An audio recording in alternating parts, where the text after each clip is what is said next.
And welcome back to Season 8, Episode 2 of Stick to Sports. Hold on to your butts because we've got a loaded show for you today. That's right, from March Madness heating up to major NFL free agency signings to the opening day of baseball. It feels like Christmas, boys. We got so much to talk about. It's the most wonderful time of the year to talk about some sports. Let's get right into it. Roll it.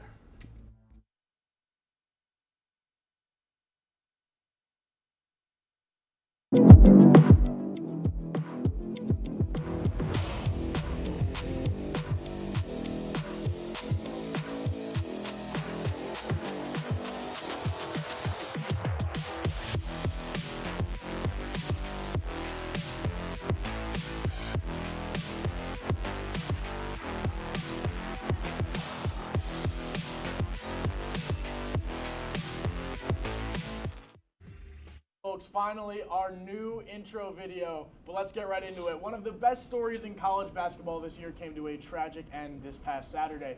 Rick Pitino and St. John's fell to John Calipari and Arkansas in a heartbreaking upset in the round of 32. After such a disappointing end of the Gray season, Connor, I want to ask you, what were your biggest takeaways from this game and this team? I mean, first of all, a tremendous season for the St. John's Johnnies. I mean, this was their highest seed in 25 years. Their first they were a 2 seed, their first tournament appearance since 2019. I mean, they were nicknamed New York's team during their amazing run during the 60s, 70s, and 80s. But they really had fallen on some tough times, almost like the New York Knicks before they kind of got their new brain trust led by Tom Thibodeau. But I mean, a very unfortunate way to go out. But the fact of the matter is, when you shoot just 28% from the floor in the second round of an NCAA tournament game, you're not going to win. Yeah, absolutely. I thought I heard gunshots. No, that's just them shooting from three. St. John's shot abysmally in this game, going 2 for 22 from three and 28% from the field. They even benched their star guard, R.J. Lewis Jr. He got benched down the stretch because he went 3 for 17 from the floor. Yeah, Alex, only put up 9 points. I just got to say, this reminded me a lot of the Oswego State Lakers in their playoffs. Just abysmal shooting beyond the arc, and even from jumpers, 2-point jumpers, just unable to do anything outside of the paint. Yeah, no, and good for John Calipari in Arkansas. I mean, he's back in the Sweet 16 for the first time since 2019. And, you know, it's really cool to see a good, stellar coaching matchup. Absolutely. I mean, Arkansas had a great defense. They've been turnover prone all season, and they weren't this game. They really weren't. Absolutely. On the topic of teams with great coaches, Dan Hurley and the UConn Huskies fell short against the Florida Gators on Sunday. This snapped a 13-game win streak in the tournament that left UConn short of an illustrious three-peat, with their season coming to a disappointing close. Alex, what can you tell us about Dan Hurley and the Huskies? Well, I mean, Dan Hurley probably should have taken the Lakers head coaching job that he was offered at the beginning of the season because, I mean, hats off to him, kudos, all jokes aside. I mean, they fell short to Florida by 2, and Florida is the #1 offensive team in the league. This snapped a 13-game tournament win streak, and that's absolutely amazing. UConn played the exact game that they wanted to heading into this matchup. They forced a good offensive team to slow down in the half court. They were physical with them. They used their size to their advantage, and it was a scrappy first half. They had the lead for a lot of the game. So all flowers off to UConn. I mean, it sucks to fall short in that three-peat, but, I mean, it was still, they put their best foot forward. Absolutely. I mean, we saw with the Chiefs this year, you can't win 3 times. Florida really needed to, Florida really was great this game, but UConn fell short. Just stopped it. Yeah, stopped it. Amazing offense. I think people were bedazzled by the expectations that UConn had. Oh yeah, they had a chance to three-peat, and I think maybe that kind of showed a little bit more than what they actually were. Big shoes to fill, for yes. sure. But on the flip side of this second round bout, let's talk a little bit more about the boys in the Sunshine State. The Gators staving off UConn was a tall task for any squad despite being the best offensive team in the league. So let me get your take on this, Sammy. How does this win for Florida boost their confidence heading into the Sweet 16? Well, again, you said this. They beat the team that's had won 13 straight conference NCAA tournament games. That's huge. That is literally like, if I'm doing that, I feel like I'm on fire. And also, they have some great veteran presence on that team too. In Florida, really, they have Walter Clayton Jr. My bad. Sorry. No, Walter Clayton Jr. was absolutely insane in the win against them. He had the dagger through to end the game, and they really have a great. great program to start going forward. Developing stars. Developing, yes. They have a great program to develop their players into NBA superstars. Absolutely, I completely agree with you. Yeah, I mean, I think it was such an evenly matched game between these two teams, and really, I think on a different day, it could have gone the other way. UConn could have walked away with the win, but I think for Florida, just that momentum of being the 1 seed, the hype behind that team. Of course, UConn, a great team with a really rich history, but I think that hype that Florida has sort of helped them to be so confident going into this game and be so confident on the court. Yeah, 100%. I mean, you mentioned Walter Clayton Jr. He scored 13 of his 23 points in the last 8 minutes of that game. I mean, talk about clutch, talk about a first-team All-American like he really is. Yeah, no, absolutely. And one more thing, I mean, this gives them momentum. I believe 23% of the bracket population is on Florida to win. A lot of brackets would have gotten busted very early in this. Absolutely. Moving on to other contending squads, the Duke Blue Devils have looked dominant in the first 2 rounds of the tourney. Duke defeated Baylor by 23 on Sunday, led by their top prospect, Cooper Flagg, and star guard Tyrese Proctor. Mike, let's go down the other end of the table and hear your thoughts about the Blue Devils' destruction we've seen so far. Yeah, Sammy, whoa. Sammy. It's been a long day. I really think that Cooper Flagg is a generational talent. One of the best basketball players, if not the best, complete basketball player that we have seen come out of college ever. Of course, LeBron James. Yeah, so he ain't LeBron. I think he has the potential to be as good, if not better, than LeBron James by the end of his basketball career. Let's watch that take age. Yeah. Might Just spoil wait. it. LeBron! Just wait. You heard it here first on Stick to Sports. Mike, you mentioned Cooper Flagg, but I actually kind of want to talk about Duke's junior guard, Tyrese Proctor. He put up a career-high 7 3-pointers. He was 7 for 8 from 3. And this is his 3rd straight game registering at least 6 threes. And what's so amazing about this, he's getting hot at the right time, but going into the ACC Conference Tournament right before March Madness, he was 0 for 10 from 3 in the first 2 games. I mean, talk about flipping the switch, Alex. Absolutely. You get in the hot hand at the right moment. One cool stat that I read was the Blue Devils have now won their first 2 games of this NCAA tournament by a combined 67 points, and that's tied for the 8th largest margin through 2 games in tournament history. I mean, absolutely dominant stuff. There's a reason why they're the favorites. Absolutely. I mean, I actually had the pleasure of watching Duke play in Syracuse, and that was the most... Wipe the floor. Yeah, literally, it was gross what they did. It must have been illegal. Well, folks, we've got to take a short break, but when we come back, we'll get into everything you need to know about the NFL offseason right here on Stick to Sports. Don't go anywhere. I didn't know we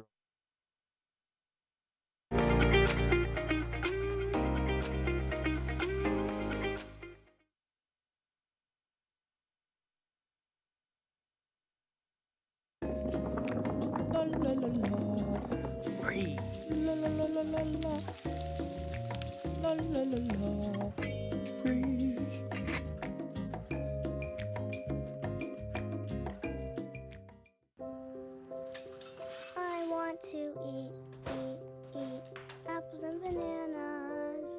I need to eat apples and bananas. Why can't I eat apples and bananas? Support the Feeding America nationwide network of food banks to help provide meals to those in need. Join us at feedingamerica.org.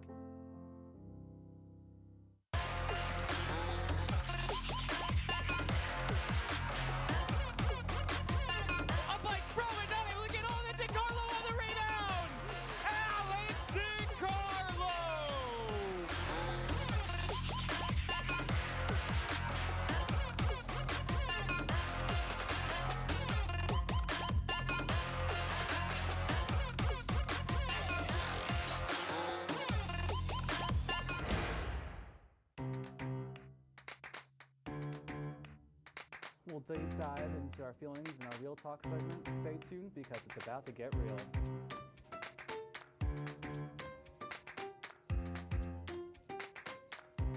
And it could be your last chance to see one occur for 2 decades, as the next time one will be visible over the continental U.S. He's May 84. Yarrow told police in the hospital that he had pressed the doorbell and waited. They mix with oxygen and nitrogen that can briefly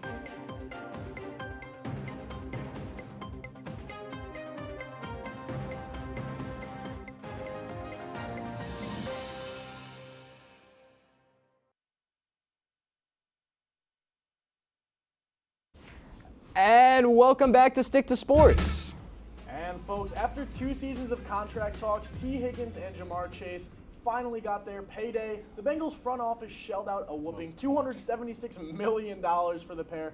Jamar Chase is now the highest paid non-quarterback in the NFL, making just over $161 million, with T. Higgins now the highest paid wide receiver too in the league, making $115 million. Sammy, what are your thoughts on these contracts, and do you think the Bengals waited too long to give them a payday? Absolutely, they waited way too long. I mean, I do think it's kind of Jamar Chase's fault. I think he realized that if the longer he waited, the more the market gets reset. Max Crosby.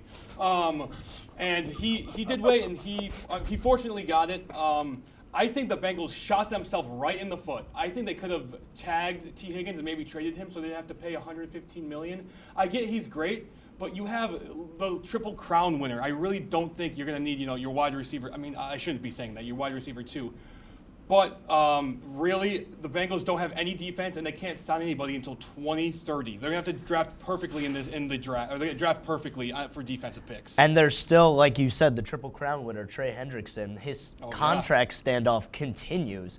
I mean, they got both Triple Crown winners. Yeah, they do. They do. But Trey Hendrickson, their star edge rusher. They lost Sam Hubbard, too. Yeah, Sam Hubbard, retired other edge rusher. This standoff continues. There are big questions, like you said, heading on defense. What these extensions showed for me, though, is that T. Higgins and Jamar Chase continuously express their gratitude to quarterback Joe Burrow.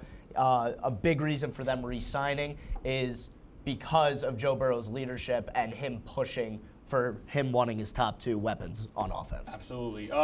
Saquon Barkley called it. The New York Football Giants have signed famous Jameis Winston on a 2-year, $8 million contract. The Giants had trouble throwing the ball downfield last year, and we know famous Jameis can launch the pigskin, but it's yet to be seen if he can solve his turnover issues. Connor, I wanted to come to you. What's your thoughts on the signing, and do you think the Giants still draft Shedeur with the 3rd overall pick? Well, I mean, Sammy, I am beyond thrilled as a Giants fan that we finally can push the ball downfield and maybe score more than 20 points a game and not get all of them off of field goals. I mean, Jameis, he's the definition of a gunslinger quarterback. He lives by the long ball. He dies by the long ball. I mean, in his 7 games with the Cleveland Browns last season, he had 13 touchdowns to 12 interceptions. I mean, that's what you sign up for. But he did throw for 330 yards a game, which is something that the Giants have not had since Eli Manning retired. I mean, let's all be so for real. The 1 year that Daniel Jones was good in 2022, it was with smoke and mirrors, and it was the Saquon Barkley show. Yeah, Connor, certainly an upgrade from Daniel Jones, an upgrade from Tommy Cutlets. But I think this is going to really excel not only Jameis's game, but Malik Neighbors' game. I think he is going to have a monster season 100%. this coming year. Absolutely, and that gives them more flexibility in the offseason and in the draft to not have to maybe reach for a quarterback in this weaker draft. Now they can look for weapons. Now you can look for Travis Hunter at 3, pair him with Malik Neighbors, or put him on defense. The sky's the limit for them in MetLife. An Ohio State reunion in New York. The Jets have signed Justin Fields to pair with Garrett Wilson. Fields is coming off of a solid year with the Steelers, throwing for 1,300 yards and 10 touchdowns before getting benched after just 6 weeks for Russell Wilson. Alex, how do you feel about the signing? And do you think Aaron Glenn and Fields can have a stable future together in New York? It's hard to say, Connor. I mean, a stable future in the NFL, let's be real. Not a lot of people have crazy stable futures unless you are a proven winner, unless you've been here before. What I see as a Jets fan, I'm happy with the signing. I'm not over the moon. It's Justin Fields. It's not somebody crazy, but he is a solid bridge QB.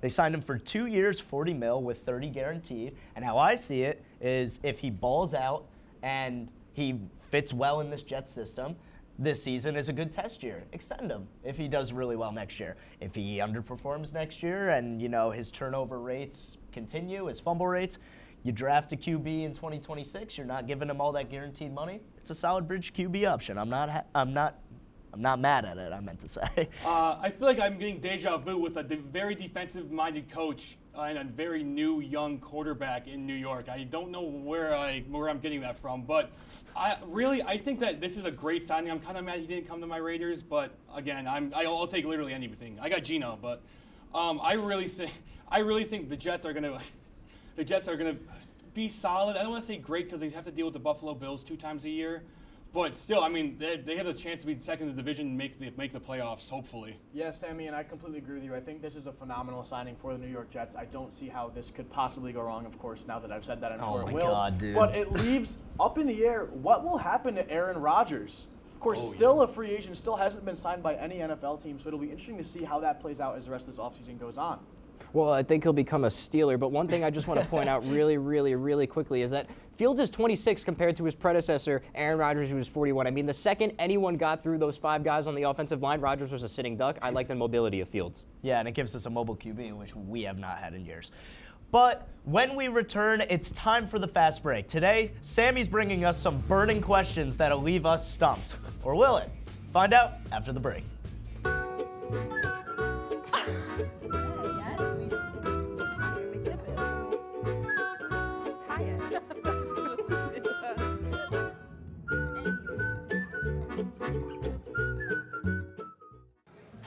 Put the keys down, Kevin. But I'm gonna drive home. There are several warning signs present that you shouldn't be driving. I guess I have really been looking for love in this dating app. Yep, I'm definitely gonna call a ride home.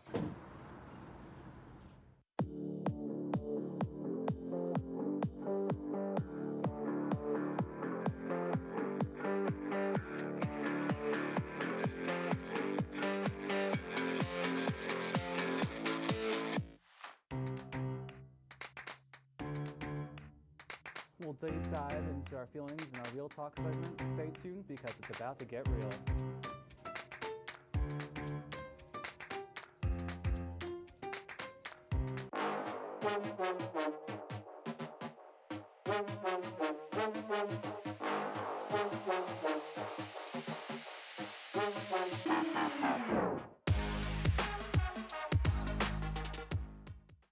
What's going on? Yeah, dude, we go on at like 11:30. It's like No. What do you mean no? It's 10:30. 10:30? Matt, it's 10:30. What do you mean it's 10:30? Hey, don't touch that. That's my ladder. Hey, man. Whoa. You know this book was already discounted 10%? Wow. Get a closer to that one. Broadcast news. Look at that. Can we go back inside? I want to sleep in the studio again.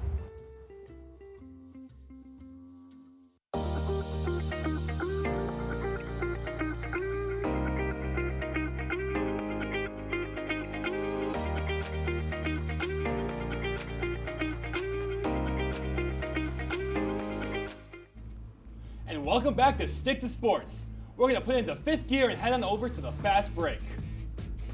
We start in the world of college basketball, which saw one surprise conference stake its claim over the entire tournament.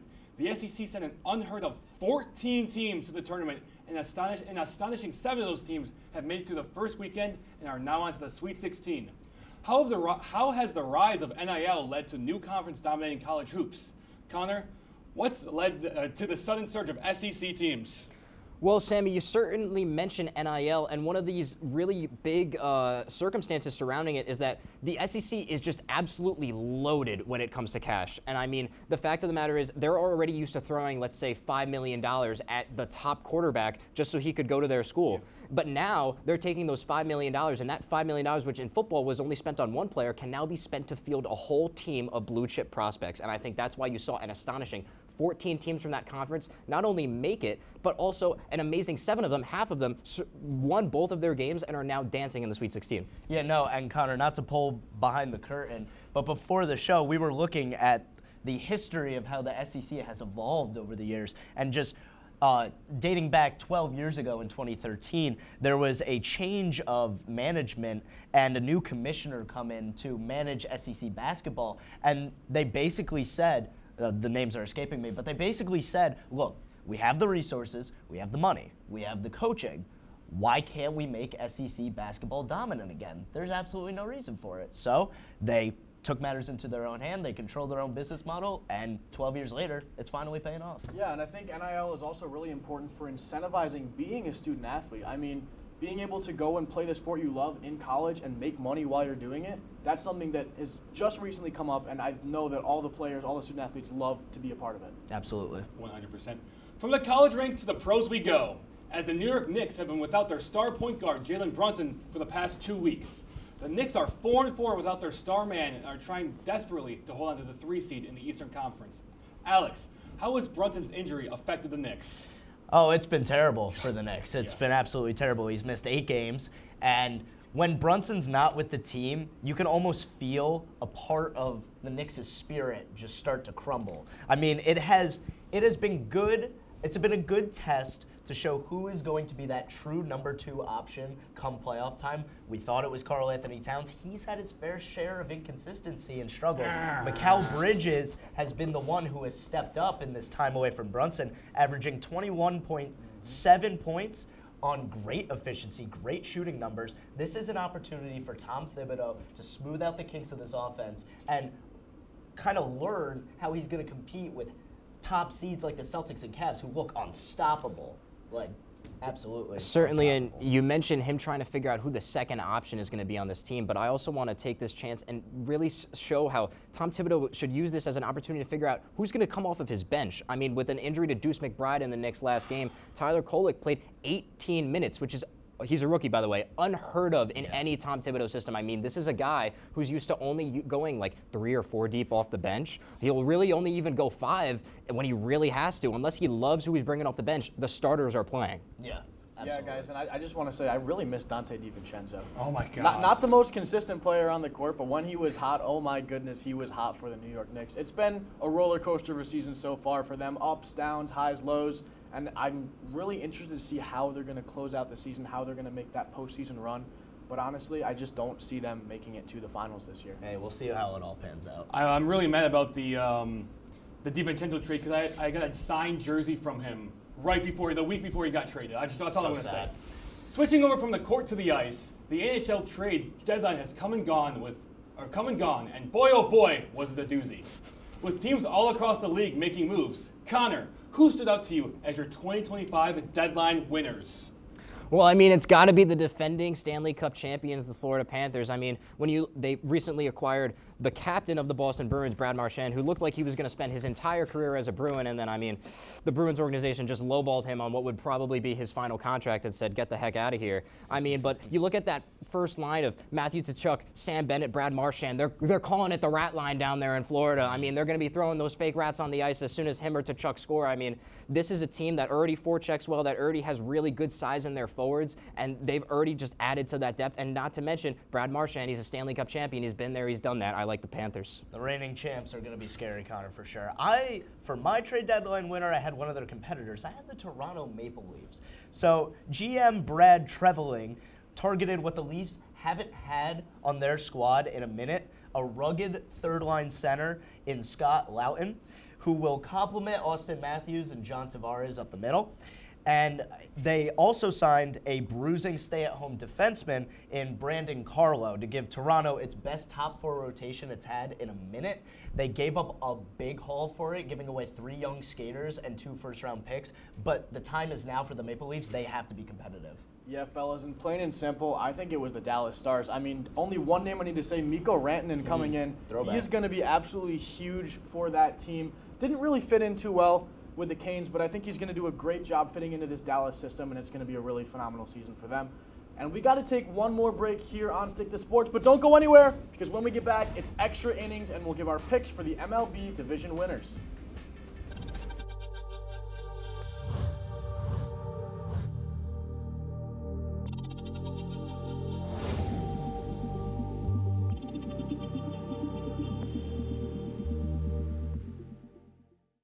Say, President Stanley, whenever there's bad weather, who would you turn to? I'd turn to Storm Team 10. No, right but you've here. got to say it like this. Storm Team 10. Say it with me. Storm Team 10.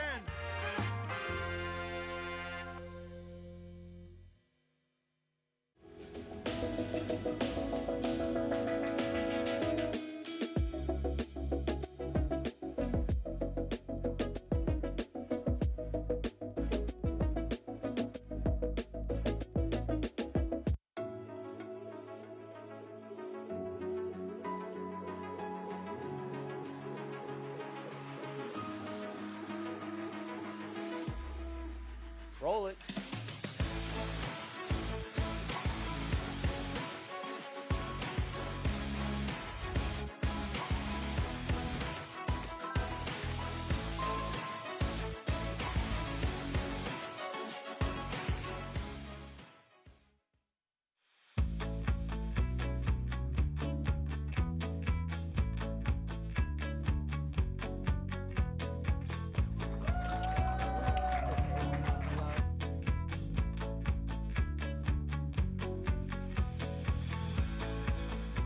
Jill Should we told me it tell was him? Kitty from Glee. Yeah, what is it? Al Roker.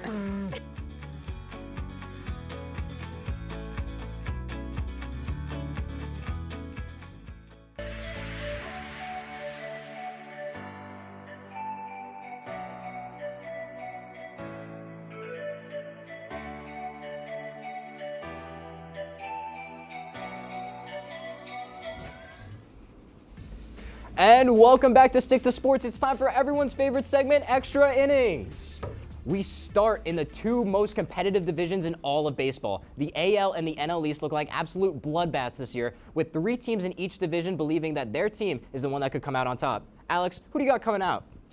As much as it pains me to say it, I have the Orioles taking the AL East. I think those young bats in Gunnar Henderson and Rutschman are going to absolutely shine. Over in the NL East, I have the Braves. I think everything went wrong for the Braves offensively last year. Acuna's coming back from injury. Give me the Orioles and the Braves in the East. I said give me the Yankees and the Mets. Somehow New York teams always manage to make their way to being one of the best in the league. Yeah, for me, it's going to be New York all the way. Yankees and Mets, Subway Series, World Series. Yep. I've got the Yanks for the AL East. I know they've got holes on their team right now, but I think come trade deadline, they'll fill that hole at third base and add to that rotation. And in terms of the NL East, I have the Phillies. That lineup is stacked, and they have the best rotation in the National League. We shall see. Delusion, delusion, my friend. But from the East to the Central, we go with both divisions seemingly wide open this year for every team not named the Chicago White Sox. Sammy, who do you got? Give me the Royals and the Brewers. I believe Patrick Mahomes' black magic because he is an owner of the team. He is an owner of the team. It will carry over from football into baseball. It is a multi-sport thing. I'm telling you, the Brewers look good. That's why I chose them. Sammy, I completely agree with you. Not on the black magic. I don't think that's going to be a big part of it, but I have the Royals and the Brewers as well. I just think those are the 2 best teams, and of course there's some competitors in there, but I really think they're going to take the cake.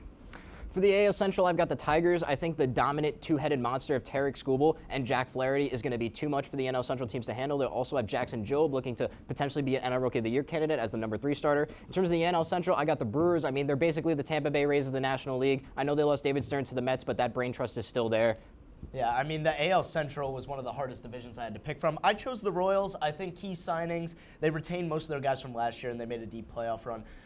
Or they got eliminated first round. But they signed Jonathan India from the Reds. He'll be a really good second baseman next to Witt. In the NL Central, I have the Cubs. I think there's a lot of potential for the young bats like Pete Crow Armstrong or even guys like Nico Herner to take a step. And I think that the Cubs will be just fine in a wide open division. Finally, we head out west to the land of champions. Mike, who do you have coming out of these extremely top-heavy divisions? Well, Sammy, we saw a video quickly there. That's not what we're going to be talking about. In the West, I've got the Texas Rangers and the Padres. Rangers, I think, are kind of a right-in. I think without a doubt, Rangers are going to win. Padres, I know none of you think the Padres are going to do it. None of you think the Dodgers can be topped. Nope. But I am the biggest hater of Shohei Ohtani of all time. I'm your biggest hater. I hate the way that you walk, the way that you talk. I hate the way that you dress. So give me the Padres winning it. Will Kendrick, huh? I like the Rangers in terms of the AL West. I couldn't agree with you more. I mean, that division with the kind of the end of the Houston Astros dynasty. I mean, it kind of just looks like they're just going into a slight quiet rebuild. I like the Rangers with DeGrom and their revamped bullpen. And out West, I like the Dodgers. They have more money than anyone else in the world. Yeah, absolutely. I agree with you on the AL West. With the Rangers, they have guys who are experienced, Nathan Eovaldi. They have guys who have been here before. I'm not high on the Astros this year in that division. Getting rid of Bregman for Paredes and signing Christian Walker. Don't like it as much. NL West, I mean, Dodgers, what else do we have to say? They're the most dominant team in baseball. Absolutely, and speaking about the Dodgers, Shohei just got his Fortnite skin. So he's playing for that right now. No. Again, Shohei Ohtani is the best player in the league. I love Fade to watching him black. play. And Rangers, they're all right, I guess. They look good. They're all right, They look pretty cool. Past champions right there. But Go Yankees. all right. Go Yankees. Yeah, Go Yankees. absolutely. You We heard it spread our here. propaganda. But that's all the time we have on this episode of Stick to Sports. Be sure to tune in next week right here on WTOP 10. Take the bump cam.